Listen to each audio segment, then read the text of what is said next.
My name is Varis Evo X, and welcome back to the channel. I know it's been quite a bit since I uploaded my last video. I apologize for that, but I've honestly been super busy with life and work and all that jazz. I'm sure you all can relate in some way, shape, or form, but today I am super excited to talk about the upcoming changes for this absolute Goliath in 2025. So let's get into it. So in my first video that I created, I mentioned that I want to do just about everything with this car that I can. Probably won't be doing rally, sorry, but I wanted to focus on doing track time with this car. So it is time to start moving it in that direction. And where am I going to start? Well, first item of business is the wheels. So I'm currently on 19-inch wheels and I'm going to be downsizing to 18s as I'm focusing on track more. Reason for this is because last year I was on Toyo's R888Rs and I rubbed everywhere. I only had them on for a couple of months because I couldn't do anywhere near a full lock on a turn. And if I had to do a U-turn, it was like a 5-point U-turn because of how bad I was rubbing, no matter what ride height that I was setting it at. And it was just really annoying. I mean, the R888Rs were actually pretty great. Like, I had an amazing grip, but just for actual functionality, 19s are not it, unfortunately. So we're going to be downsizing to 18s. And good news is that the wheels are already ordered. They should be here in May, which is great. Really not that long of a wait. Bad news is I'm not going to be releasing the make and model yet. I apologize, but I want to be keeping some things a surprise. But I think the greatest hint that I could give is that it's from Japan. So take that for what you will. But after wheels, the next big question and mod changes are going to be suspension-wise. So I'm sure you all are wondering, it's on bags. Is it going to stay on bags, or am I going to do coilovers for the track? And honestly, I don't know. I really don't know right now. I think that if I just stay on bags, I'm going to be perfectly fine. I'm not trying to do it super competitively right off the back. It's more of just having fun on a track.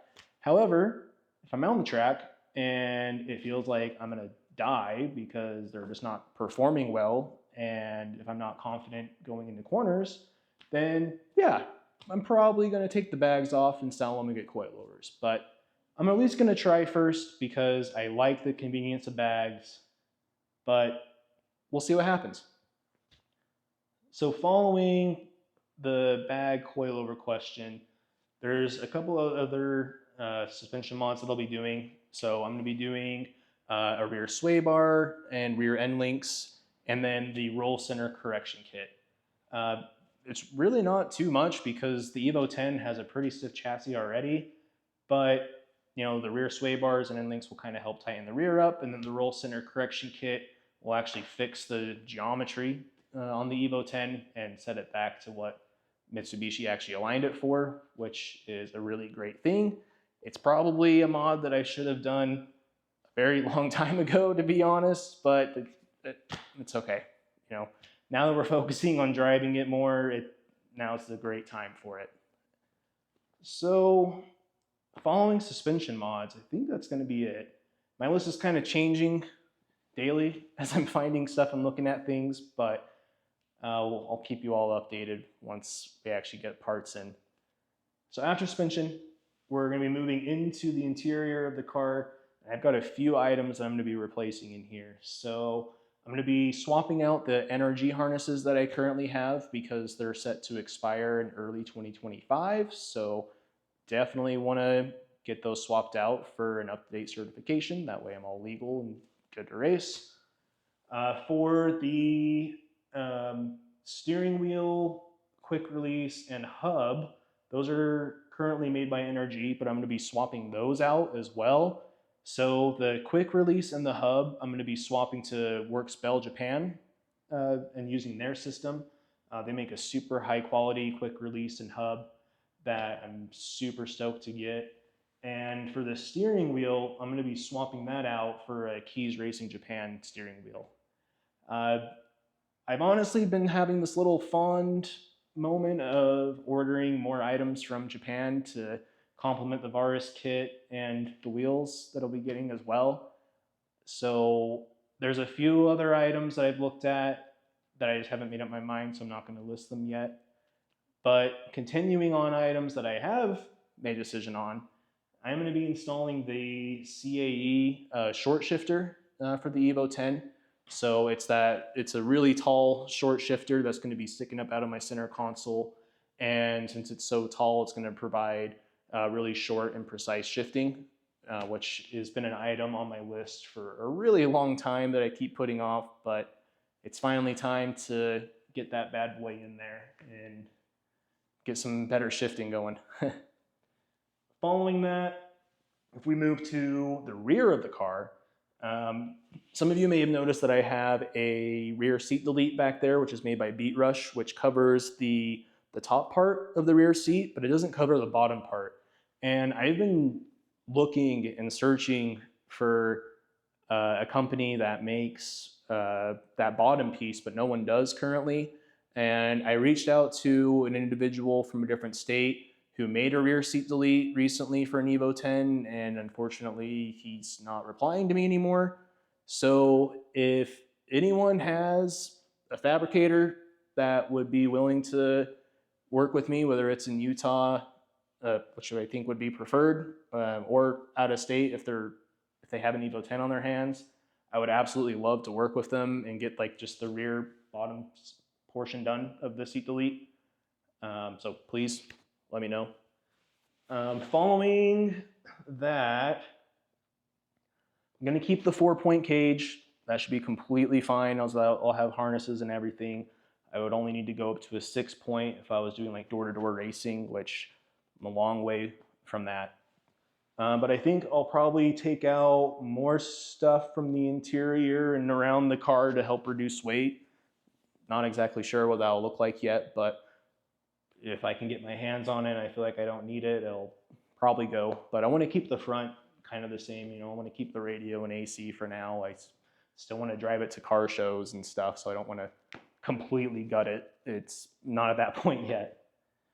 I think that's it for interior. We'll move to the front of the car. So definitely going to be doing some cooling modifications. Going to be upgrading the radiator. And then MAP makes a oil cooler that I'll be purchasing as well to help keep temps down. I have a ton of other performance mods that I don't really need to touch. As you all know, recently I installed a AGT 62mm turbo, made like 506 on E85 and like 440 on pump, which both of those options will be plenty for me starting off doing track days. But if I want more power, I already got the plan set ahead to do the GSC cams and then the Beehive springs and retainers from GSC as well. And with the cams and that, and then ARP head studs as well, may as well, since I'm in there, get the head just a little bit more built. And that should put me around like 600, like probably right below 600 on E, which will be a lot of fun. But that's if I need more power, so we'll kind of wait on that. For brakes, I'm going to be keeping the Brembos. I love the Brembos, nothing wrong with them. I'm probably going to get them powder coated and rebuilt. I mean, they've been on the car for 10 years and wouldn't hurt to rebuild the seals on them. And following that, I'm going to be upgrading to Gyrodisc 2-piece rotors because they are a lot lighter than the 1-piece system. And going forward, they're a little bit cheaper on rotors to replace as well. So I'm going to be looking forward to getting that on. I'm going to be doing stainless steel brake lines as well. And I'm going to be upgrading, of course, like the brake fluid with it.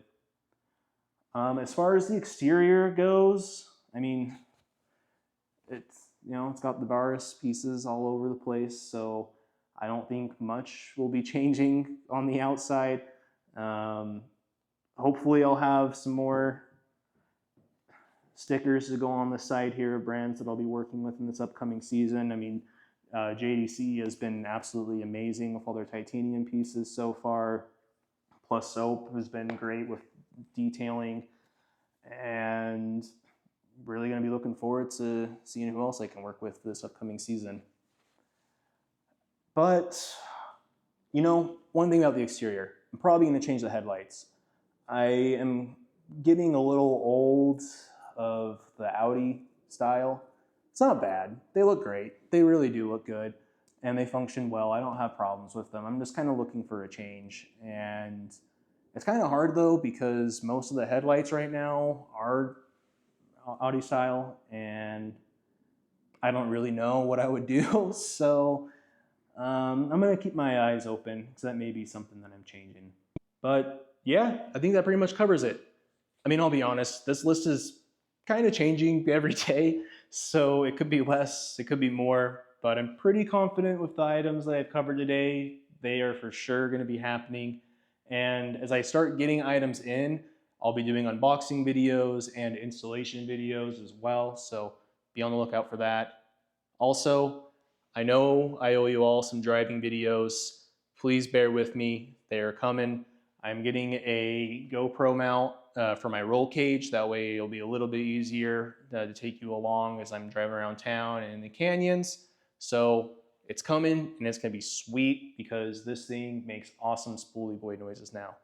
So really looking forward to bringing you all along with that. And I just wanna say thank you for following along and listening to me talk about this land yacht that I absolutely love. It's great. But again, thank you so much. If you're new to the channel, please like and subscribe, and I'll catch you on the next one. Peace.